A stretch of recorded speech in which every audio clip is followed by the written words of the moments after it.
A paz do Senhor, irmãos e irmãs.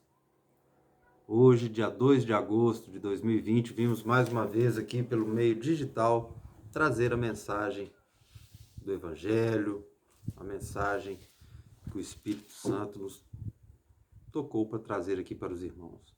Hoje, dia 2 de agosto, aniversário do nosso pastor Totó, qual deixa aqui registrado e desejando a ele toda sorte, felicidade e paz. O aniversário é uma comemoração dos homens, mas nessa data a gente aproveita para desejar todas as bênçãos espirituais para você, pastor Totó. Que o Espírito Santo continue te usando para o ministério de levar a palavra de Deus àqueles que o Espírito Santo de Deus escolhe. Amém? Que você continue em comunhão sobre a bênção, a paz e a proteção de Jesus Cristo. Amados irmãos e irmãs, mais uma vez, em função da pandemia do Covid-19, vamos trazer a mensagem do Evangelho pela via do WhatsApp, pela via do YouTube, clamando ao Senhor aí que, quando for da vontade dEle, no tempo dEle, brevemente possamos estar comungando pessoalmente, conversando, abraçando cada um dos irmãos.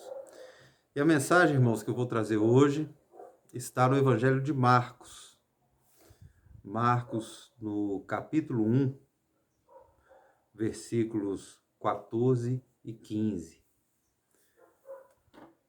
É a mensagem que eu vou ler agora, que tem o título assim, Jesus volta para a Galileia. Então vamos lá. Marcos, capítulo 1, versículos 14 e 15.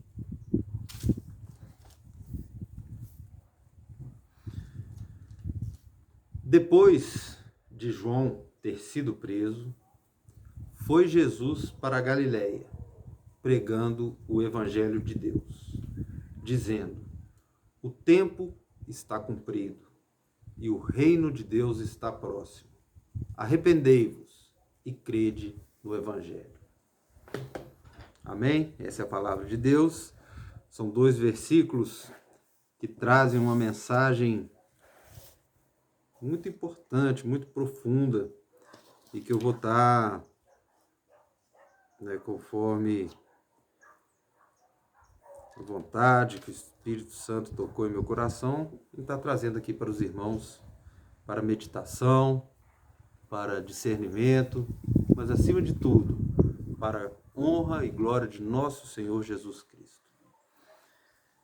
Irmãos, esses versículos que eu acabei de ler, eles, pelo Evangelho de Marcos, marcam o início do ministério terreno, de Jesus Cristo. Tanto que no Evangelho de Marcos, essa passagem está logo após, as passagens que relatam sobre o testemunho que João Batista dá acerca de Jesus, ou seja, a anunciação, João Batista anuncia a chegada do Messias. Jesus Cristo é batizado, ele fez questão de ser batizado, cumprindo assim com o desejo, com o desejo do seu coração de poder mostrar que ele, apesar de ser o Messias, de ser o Filho de Deus, ele estava ali encarnado, conforme a vontade do Pai, e onde também ele recebeu o Espírito de Deus. Nós sabemos, aquela passagem muito conhecida, onde o Espírito de Deus desce como uma pomba sobre Jesus. Então, acontece no batismo, e também, logo depois do batismo, onde eu já tive a oportunidade aqui também de falar para os irmãos, onde Jesus foi tentado, onde foi, não digo apresentado, mas escancarado, onde foi mostrado o adversário, o maligno, aquele que Jesus Cristo veio para derrotar, que é Satanás. E logo após esses relatos, Marcos então traz essa passagem de 2 versículos, onde ele demonstra a base, e o início do ministério de Jesus Cristo aqui na Terra. Antes de eu entrar, né, falando sobre o que tá, né, o que eu li aqui nesses versículos, eu queria só fazer uma contextualização, um cunho histórico e de cenário, de pano de fundo aqui também dessas passagens. Primeiro, apesar o Evangelho de Marcos trazer, né, essa passagem logo depois, né, igual eu falei aqui do batismo, da tentação de Jesus, cronologicamente não é assim que aconteceu. Nós sabemos que os evangelhos, eles não são escritos, numa ordem cronológica. Tanto é verdade que aqui nós estamos falando, né, da prisão de João Batista, e depois Marcos só volta a falar de João Batista lá no capítulo 6, quando ele relata a morte de João. Então, os evangelistas não têm aquele rigor cronológico na narrativa do evangelho. E o evangelho de Marcos, ele é um evangelho mais resumido, ele é um evangelho que centra muito na ação de Jesus e na forma como Jesus agia para mostrar Jesus como Messias mesmo, como Messias, como Filho de Deus, aquele que agia de acordo com o poder de Deus. Então nós temos que entender que depois da tentação de Jesus e o início do ministério dele, que Marcos narra aqui, os teólogos, os historiadores falam que ocorreu, fazendo a comparação com os outros evangelhos, né, que ocorreu aí o lapso temporal de 1 ano. Nesse 1 ano é que aconteceu, depois da tentação de Jesus, ele voltou para Galiléia, foi onde ocorreu as bodas de Caná, onde ele transformou água em vinho, que foi o primeiro milagre de Jesus, mas não foi o início do ministério. Eu vou explicar isso mais à frente, o que eu chamo de ministério. Depois das bodas de Caná, Jesus saiu da Galiléia, foi até Jerusalém, onde ele purificou o templo, né? Aquela passagem também famosa, onde ele tira todo mundo do templo, que é uma ação de Jesus, mas não é o início do ministério, o ministério que eu vou explicar como a pregação, né? Mas ele estava preparando esse ministério, né? O primeiro milagre, mostrando todo o poder dele, a purificação do templo, já preparando ali o ministério. Depois da purificação do templo, ele volta para a Galiléia. No meio do caminho, tem aquela passagem também muito conhecida da mulher samaritana, que ainda não é um evangelho público de Jesus, é um fato ali, né, mais restrito.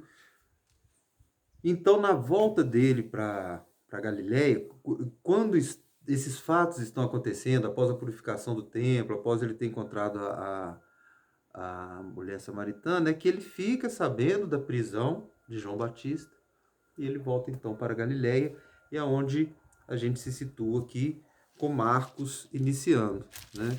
Depois de João ter sido preso, foi Jesus para Galiléia. Como eu disse, a morte de João Batista, ela está narrada aqui por Marcos, é o evangelho que narra, né, com pormenores a morte de João Batista, mas é importante falar rapidamente aqui o porquê da prisão de João Batista, né? João Batista, ele veio, né, foi profetizado, e realmente aconteceu, ele veio antes de Jesus, anunciando a vinda do Messias e anunciando o arrependimento. O arrependimento para remissão de pecados. E dentro do ministério de João, né, que nós sabemos que foi o último profeta, tinha a questão local, histórica, do rei Herodes ter se casado com Herodias, que era então, até então, antes dele casar, era esposa do irmão de Herodes. E João Batista, ele questionou muito essa atitude do rei Herodes, considerando e falando mesmo que era um adultério. E ele pregava e falava muito sobre isso, e isso causou uma ira muito grande sobre Herodias, né, a mulher do rei Herodes, que até então era casada com o irmão dele. O rei Herodes até não mexia muito com João Batista, porque sabia que João era muito popular, era um profeta e que tinha o respeito de todo o povo. Então o rei Herodes ele tinha um certo receio de mexer com João Batista, mas Herodias, né, muito assim, ressentida, muito, né, cheia de ira, de ódio por aquela situação, por ser chamada de adúltera e tal, conseguiu, né, através daquele aniversário do rei Herodes, também muito famoso, onde a filha dela fez aquela dança e o rei Herodes prometeu que daria qualquer coisa e Herodias aproveitou a ocasião e pediu a cabeça de João Batista numa bandeja. Então, tudo isso aconteceu, mas a prisão de João Batista, que Marcos relata aqui, foi justamente pelo fato dele questionar a conduta, né, do rei Herodes de ter se casado com a esposa do irmão. E quando João Batista foi preso, então, Jesus voltou para a Galileia, aí sim dando início ao seu ministério. Então, como eu disse, apesar de Jesus já ter feito o milagre da água e do vinho, transformar a água em vinho, já ter purificado o templo, o início do ministério de Jesus Cristo, né, ocorre depois da prisão de João Batista. Por dois motivos. Primeiro, obviamente, para não haver duas pregações, vamos dizer assim, duas pessoas ministrando ao mesmo tempo, porque as profecias diziam que o Messias viria logo após aquele que eu anunciava, que era João Batista. O próprio João Batista pregava assim, está ali no capítulo 1, no versículo 7, ele falava, e pregava dizendo, após mim vem aquele que é mais poderoso do que eu, do qual não sou digno, de curvando-me desatar-lhe as correias das sandálias. Então, o ministério de Jesus Cristo como ministério público, como ministério perante a todos, abertamente, pregando, inicia após a prisão de João Batista, cumprindo, assim, as profecias, né? João Batista, o último profeta, anunciava a vinda do Messias, e após a prisão de João Batista, Jesus inicia o ministério público dele. E por que eu falo ministério público? Porque o próprio Evangelho nos mostra isso. Olha aqui no versículo 14. Depois de João ter sido preso, foi Jesus para a Galileia pregando o Evangelho de Deus.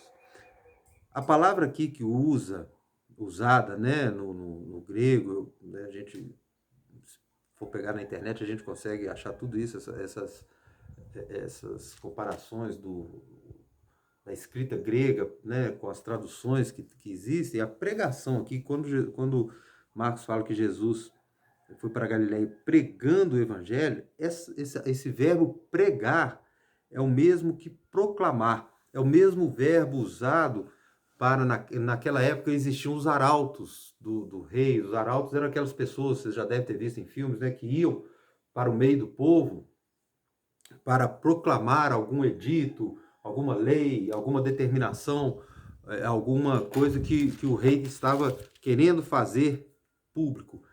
Então usava esse verbo, que em grego aqui, e que foi traduzido para pregar o evangelho. Então, pregar aqui é proclamar, proclamar, proclamar, tornar público. Então, quando eu digo que o ministério de Jesus inicia aqui nessa passagem, é nesse sentido, iniciar o ministério público da pregação do evangelho, que é o que Marcos está falando. Então, a partir desse momento, a partir da prisão de João Batista, Jesus vai para as vilas, para as sinagogas, para onde tivessem pessoas e proclamava o evangelho publicamente, chamava as pessoas, juntava as pessoas e proclamava o evangelho, anunciava o evangelho. Ele, como Messias, ele era o arauto de Deus, era ele quem estava proclamando o evangelho. E evangelho, o que a palavra evangelho significa? Né? Você já deve ter ouvido falar nisso, isso é muito difundido, né? Todo mundo sabe que evangelho significa boas novas. Então Jesus era o arauto das boas novas de Deus. Ele estava proclamando, anunciando as boas novas, as boas notícias de Deus. E quais eram essas boas novas? Quais eram essas boas notícias? É o que continua aí o versículo 15, dizendo: o tempo está cumprido e o reino de Deus está próximo. Então são duas, né, as boas novas aí que são a gênese, a síntese, né, do evangelho. As boas notícias. A primeira, que o tempo estava cumprido. Nós precisamos entender, irmãos, que tempo aqui, quando se fala tempo cumprido, esse tempo não é o tempo que nós conhecemos como tempo cronológico, cronos, o tempo do relógio, né? Minutos, horas, dias, anos e assim, décadas e séculos e assim por diante. Não, não é esse tempo que Jesus está falando. Não é o tempo cronológico, não é o tempo está cumprido, ou seja, tantos anos se passaram, o tempo cronológico para chegar. Não, não é esse tempo. O tempo que Jesus prega aqui no Evangelho é o tempo oportuno. É a ocasião, é o tempo escolhido por Deus como oportuno para mandar o Messias, que já estava profetizado, que Deus já vinha profetizando, o Espírito Santo já vinha falando através dos profetas há muito tempo. Então, cumpriu-se o tempo para a chegada do Messias. Então, o tempo do cumprimento das profecias com a chegada de Jesus. Então, o tempo cumprido aqui, falado no Evangelho, é a chegada do Messias, Jesus Cristo. Cumpriu-se o tempo em que as profecias falavam da vinda do Evangelho, desde lá de Isaías, desde Moisés. Moisés já falava da vinda do Messias. Então, cumpriu-se o tempo. O tempo está cumprido. E a outra boa notícia é que o reino de Deus está próximo. O tempo está cumprido e o reino de Deus está próximo. Mais uma vez, irmãos, o próximo aqui não é proximidade de tempo, não. Como muitos entendem equivocadamente, e em função disso já surgiram inúmeras e inúmeras teologias e ideias, né, de tempo, né, que 1000 anos chegarás, 2000 anos não passarás, e depois tem outros que falam do fim dos tempos e tentam, através de inúmeras equações, aí, chegar num ano cronológico aqui dos homens. Não, não é. Esse próximo não é proximidade temporal, é proximidade espacial, de espaço. O reino de Deus está próximo, o reino de Deus está ali. Naquele momento ele podia ser visto, tocado, que era Jesus. O próximo, o reino de Deus está próximo, era Jesus Cristo próximo ali a todos eles e agora próximos a nós espiritualmente. Então o reino de Deus está próximo, estava próximo fisicamente, espacialmente, naquele momento que Jesus estava anunciando o Evangelho, por ele estava ali encarnado e continua próximo ainda para nós hoje espiritualmente, por Jesus está próximo de nós através do Espírito Santo de Deus. Então essas são as boas novas. Essa era a tônica, a essência, o âmago do Evangelho de Deus que Jesus Cristo pregava. E Marcos frisa muito aqui, pregando o Evangelho de Deus, as boas novas de Deus. Deus mandou o seu único Filho unigênito para trazer para nós as suas boas novas. O tempo estava cumprido, o Messias chegou, que a lei estava cumprida e agora era o tempo da remissão dos pecados. E é o que veio logo depois, que são as exigências que Jesus, são formas de exigências, né? Que Jesus apresenta após as duas boas notícias, que está aqui, ó. O tempo está cumprido e o reino de Deus está próximo. Arrependei-vos e crede no Evangelho. Então são duas boas novas e duas exigências para essas boas novas. O tempo cumpriu, Jesus está ali próximo, e agora temos que reconciliar com Deus. É porque nós sabemos da queda do homem, né, desde Adão, da dureza de coração do homem, da iniquidade, da maldade plantada no coração do homem, da dificuldade que o homem tinha para entender os desígnios de Deus, mas que agora era chegado o momento de arrepender. Arrepender dos pecados. Arrependei-vos. O povo de Israel, o povo que Jesus estava pregando naquele momento, era o povo que se achava já escolhido, já determinado desde Abraão como o povo de Deus, como realmente foi o primeiro concerto, como foi a primeira aliança. O povo de Israel esperava um Messias guerreiro, um Messias para um reinado territorial, para um reinado político, né? Um Messias que fosse vir com grande poder de guerra para libertar Israel do jugo romano e exercer e tomar o trono de Davi ali e exercer um reinado político ali de soberania mesmo. Mas Jesus vem trazendo o reino espiritual. Jesus vem trazendo o reino espiritual. E para que o povo, as pessoas pudessem receber, reconhecer esse reino, eles precisavam reconciliar com Deus. Como eles iriam reconciliar com Deus?